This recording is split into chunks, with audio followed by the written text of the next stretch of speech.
শরীয়তপুরের জাজিরায় লকডাউন সমর্থনে বের হওয়া মিছিলের উত্তেজনার জেরে পুলিশের গাড়িতে হামলার ঘটনা ঘটেছে। বৃহস্পতিবার 13ই নভেম্বর সকালে ভাঙ্গা ঢাকা এক্সপ্রেসওয়েতে এই হামলায় পুলিশের একটি গাড়ির সম্মুখভাগ ক্ষতিগ্রস্ত হয়।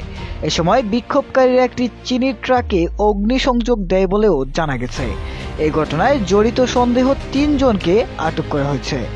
স্থানীয় সূত্রে জানা যায়, বৃহস্পতিবার 13ই নভেম্বর ভোর 6:30টার দিকে কার্যক্রম নিষিদ্ধ আওয়ামী লীগের নেতাকর্মীরা লকডাউনের সমর্থনে নওডোবা এলাকায় এক্সপ্রেসওয়ে অবরোধ করে বিক্ষোভ করে। খবর পেয়ে পুলিশ ঘটনাস্থলে পৌঁছে অবরোধ সরানোর চেষ্টা করলে বিক্ষোভকারীরা পুলিশকে লক্ষ্য করে হামলা চালায়।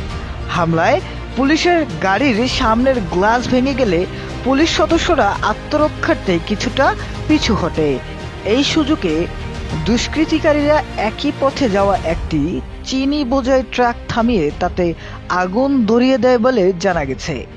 এই হট্টগোলের কারণে মহাসড়কে প্রায় 2 ঘন্টা যান চলাচল সম্পূর্ণ বন্ধ থাকে।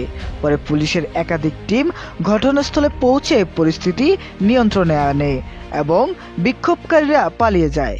পদ্মা সেতু দক্ষিণ থানার ভারপ্রাপ্ত কর্মকর্তা ওসি গোলাম রসুল ঘটনার সত্যতা নিশ্চিত করে বলেন, ককটেল হামলায় আমাদের গাড়ি ক্ষতিগ্রস্ত হয়েছে এবং একটি ট্রাকে অগ্নিসংযোগ করা হয়েছে।